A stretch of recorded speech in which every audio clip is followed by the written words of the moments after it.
This is the Global News Podcast from the BBC World Service. I'm Alex Ritson, and in the early hours of Wednesday, the 20th of May, these are our main stories. The Russian president gets the red carpet treatment in Beijing. We explore how close the relationship is between Xi Jinping and Vladimir Putin. Donald Trump tightens his grip on the Republican Party ahead of this year's midterm elections, with his chosen candidate emerging victorious in Kentucky's closely watched primary.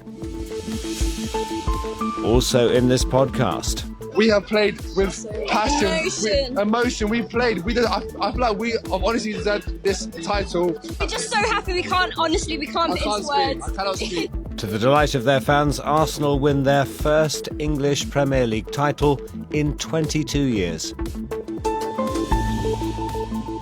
We start in the Chinese capital, Beijing, where the country's leader Xi Jinping welcomed Russia's President Putin at a ceremony at the Great Hall of the People.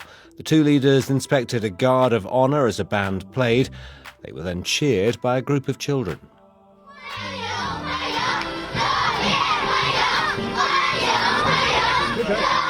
It's only a week since President Trump made a similar journey and had a similar welcome. The timing of the two visits is coincidental. Mr. Trump's had originally been due to take place weeks earlier.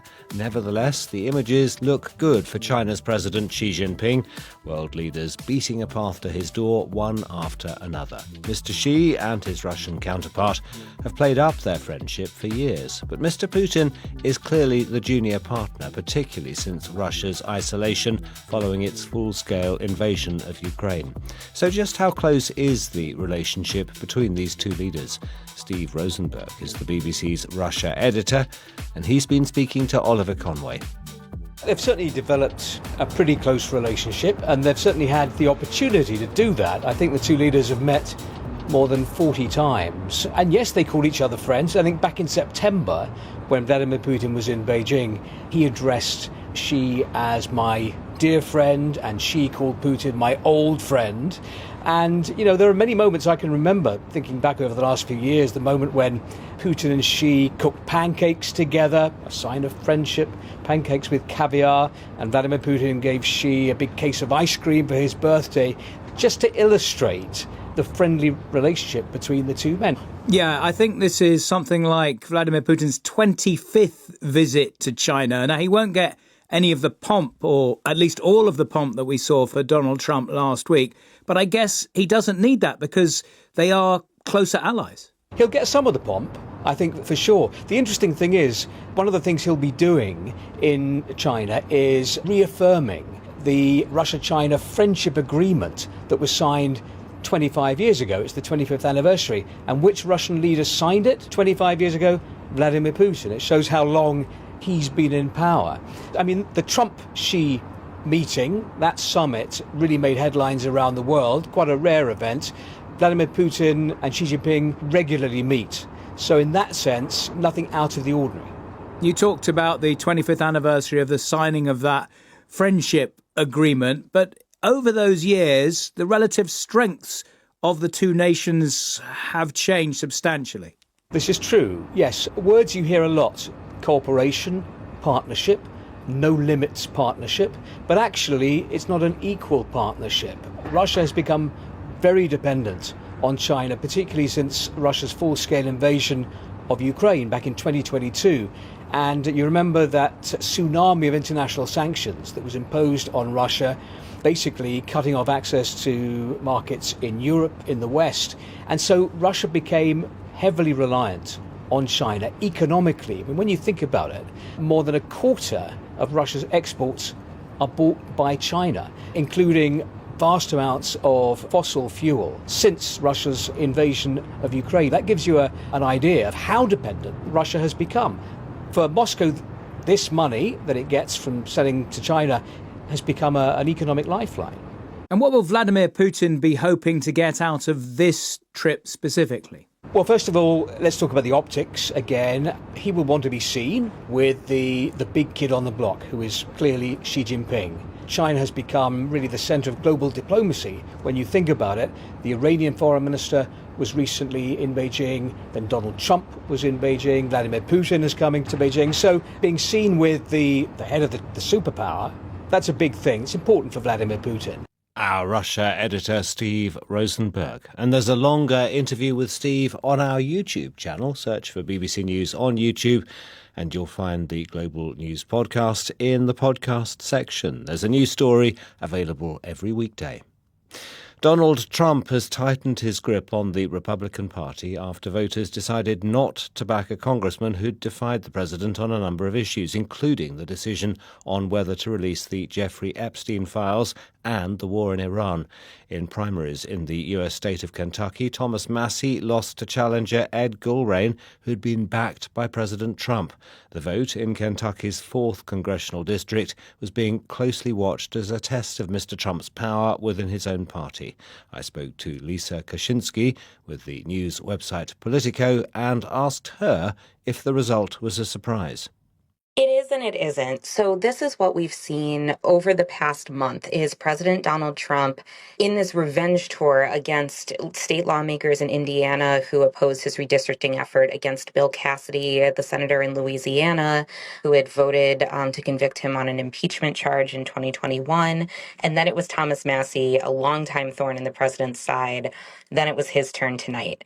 And what you've seen is Trump, win in almost all of these races. 5 of the 7 state lawmakers in Indiana, Bill Cassidy failing to make the runoff in Louisiana, now Thomas Massie losing by a margin that, could be as many as 10 points if kind of where the returns are now hold. So it is par for the course with how this month has gone, but it is a little bit surprising in Kentucky because Massie, he was a very polarizing figure. The district really kind of mirrored his libertarian-leaning politics, which could have been a boost for him, but he had also made a lot of local enemies, and there was just so much money, outside money, spent against him that it would have been very difficult for even a well-liked incumbent, which he was not, to overcome. Yeah, the most expensive primary race ever, I'm told. Yes, spending has crossed $33 million. It's the most expensive House primary in ad spending on record.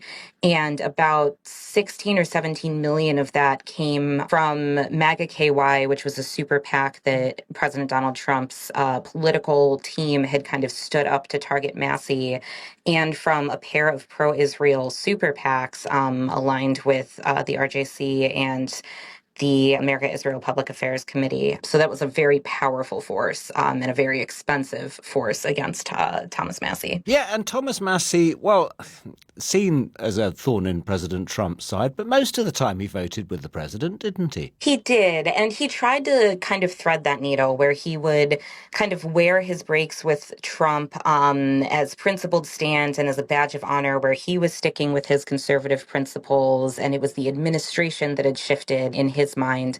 But he did still vote with Trump, a majority of the time.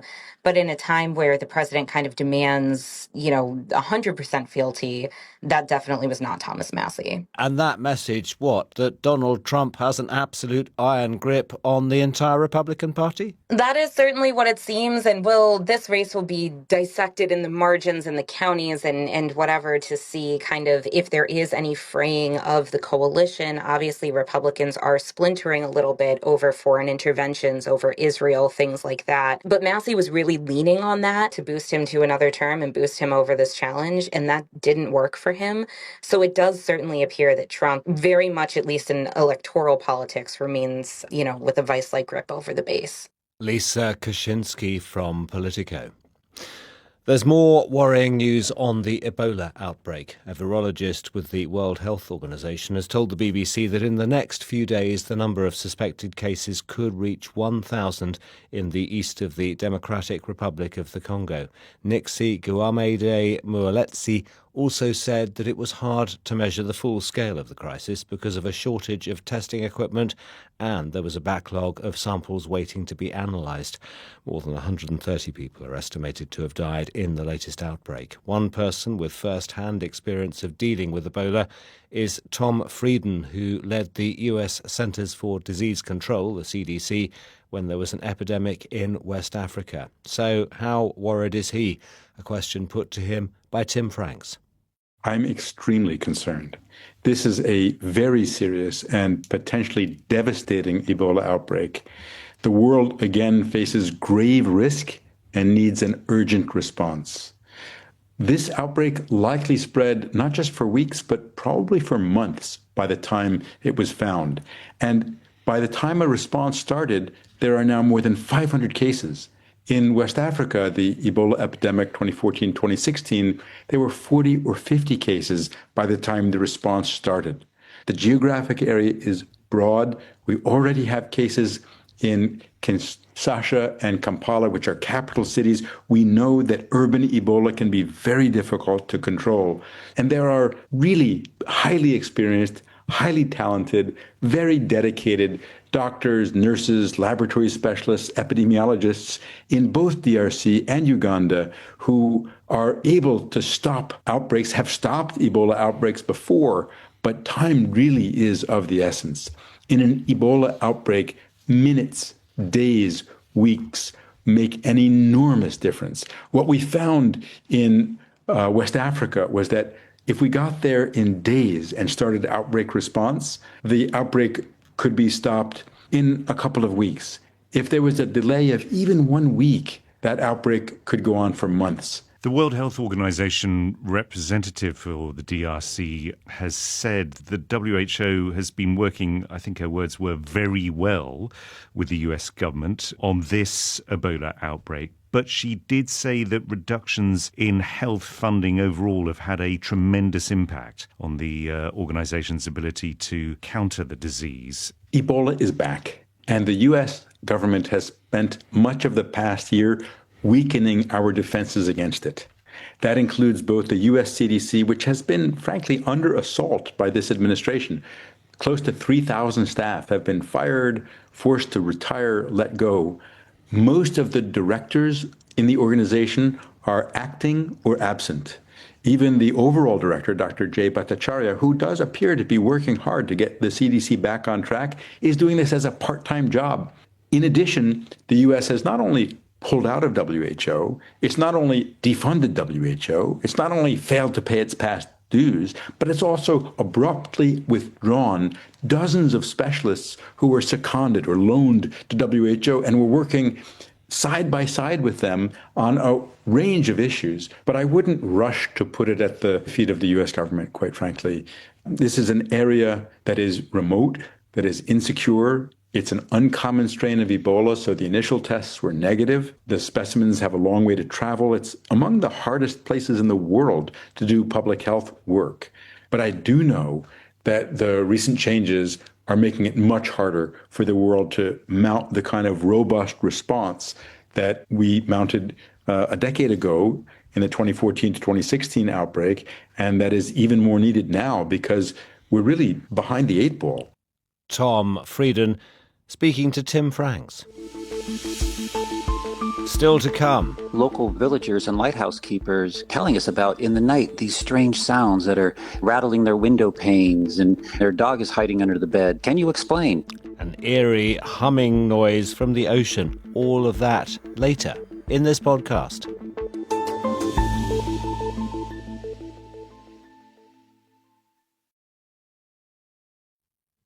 This is the Global News Podcast.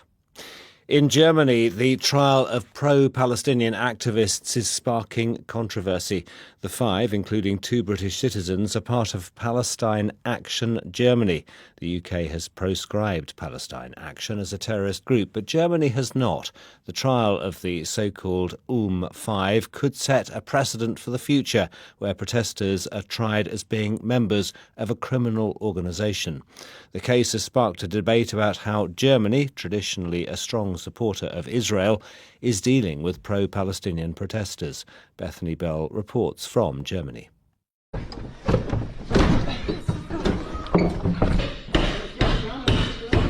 This video, posted on social media, shows the activists known as the Five breaking into the Israeli arms company Elbit Systems in Ulm in September.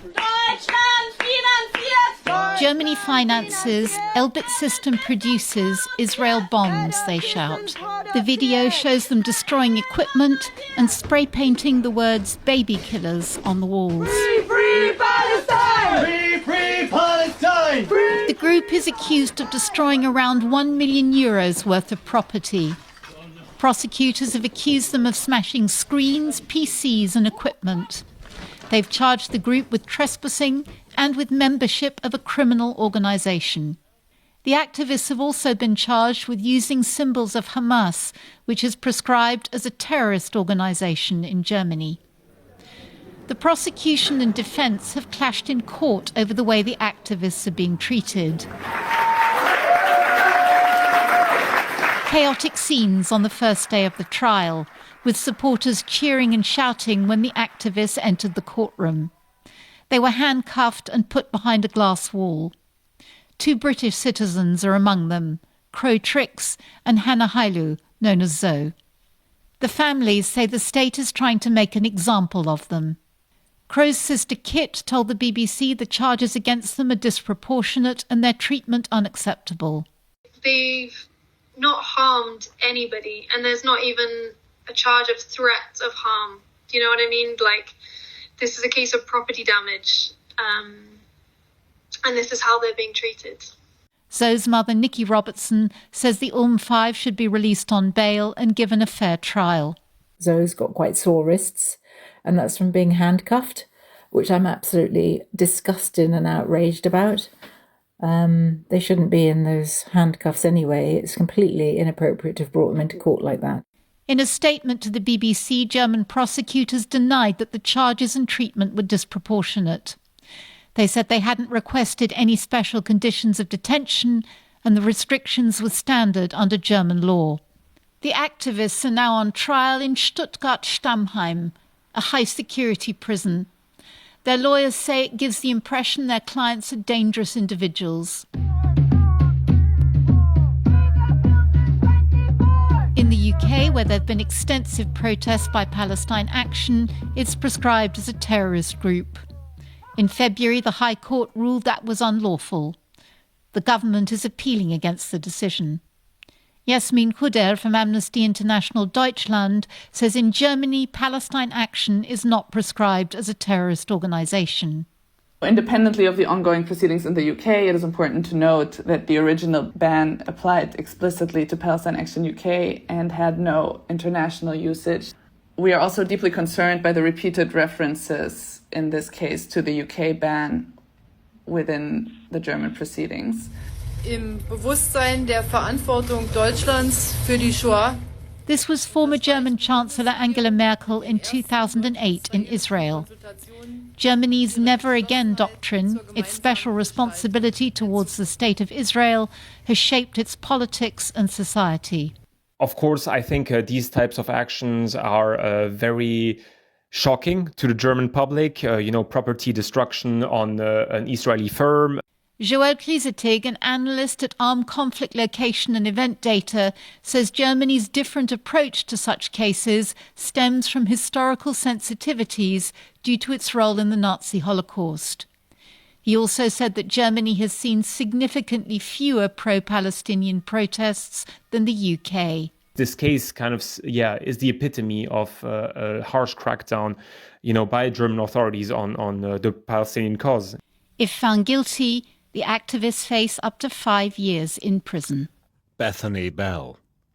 After an evening of riveting football drama, the English Premier League title race is over, with Arsenal being crowned champions for the first time in 22 years. As you'd expect, our reporter Nesta McGregor, who's been outside the Emirates Stadium this evening, has met some very happy fans. Here's Louis and Amy. We have played with passion, with emotion. We played. I feel like we have honestly deserved this title. The way we've been this season, we have scraped the wins. That's fine. But we're just so happy. We can't put into words. I cannot speak. Now, Amy, I hope I'm not spoiling the news for everyone. You're pregnant. Your baby shower is the day of the parade. Louis, are you going to the parade? I've got to go to the parade. I'm going as well. So the baby shower's cancelled. Yeah, just don't tell my mum. Arsenal clinched the title thanks to Manchester City-Bournemouth ending in a 1-1 draw, meaning City couldn't surpass the Gunners' position. BBC Sport's John Bennett has been following their way to the top of the table. It has been nervy for them, but they've saved themselves some real nerves on Sunday because it was set to come down to a game against Crystal Palace away from home. They would have been big favourites, but still, it would have been so nervy because they've had this reputation, haven't they, over the last few years of getting so close. But yet so far, you think about 2023 when they were first in the title race under Mikel Arteta and they finished second. A year later, again finished second to Manchester City. A year later, they finally finished above Manchester City, but again finished second to Liverpool. So to wrap it up with one game to spare, there will be huge relief for the Arsenal fans. Finally, they can celebrate a Premier League title win for the first time since 2004. Yeah, something that Mikel Arteta has, as a manager, waited an awfully long time for. How's it going to be remembered, though?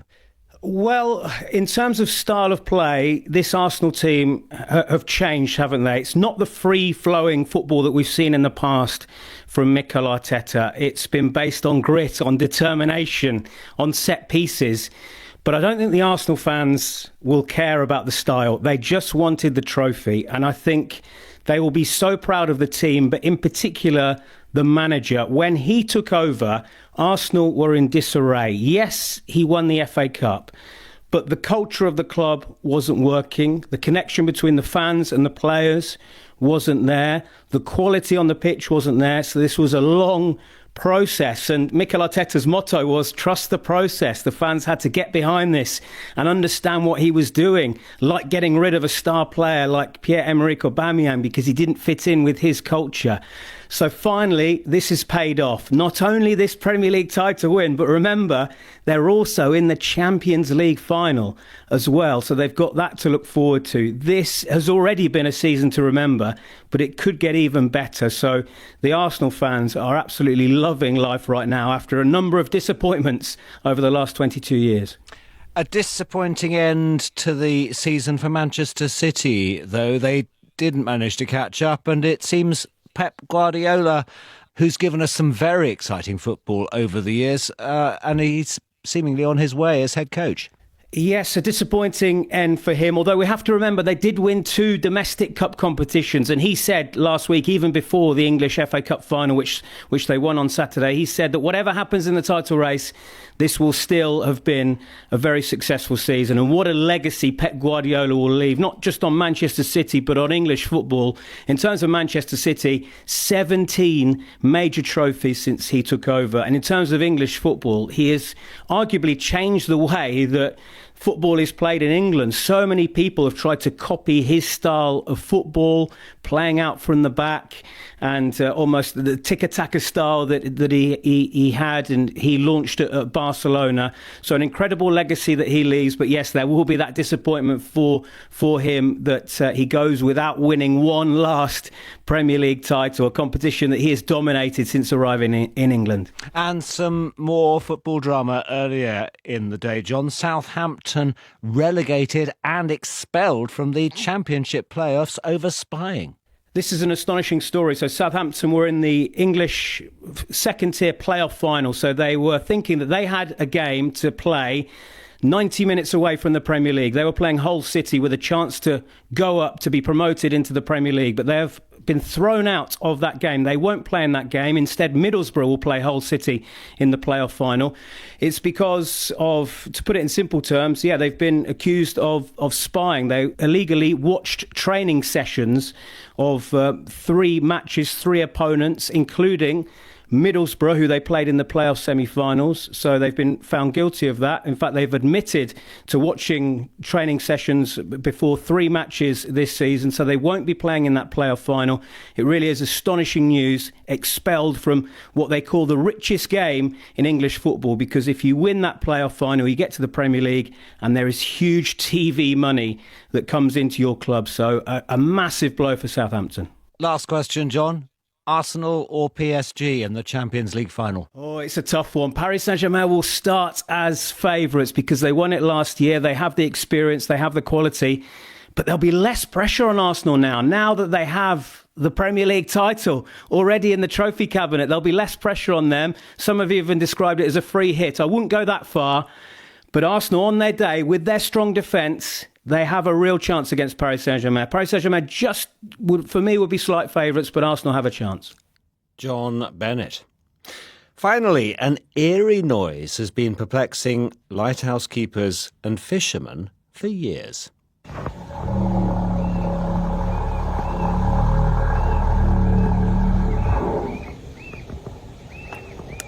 Now, scientists at the SETI Institute in the US say they believe it's the sound of humpback whales, perhaps clearing their airways or sneezing. And if you thought that actually sounded like something from an alien movie, you're not alone. Researchers have actually been looking at whale sounds to see if the animals, having evolved over millions of years, could tell us something about how other life forms communicate, including extraterrestrial ones. Jamie Kumarasamy asked Fred Sharp, the biologist who led the research in Alaska, first how he even heard about this peculiar noise. Some of the local villagers and lighthouse keepers coming to us and telling us about in the night these strange sounds that are rattling their window panes and rattling teacups, and their dog is hiding under the bed. And can you explain? They associated those with the whales, and so we have been doing more sort of remote shore-based research. And indeed, there are, when the whales come up to the surface to breathe, they're very large-bodied, long, deep dives, and they have these explosive respirations, the classical, "There she blows."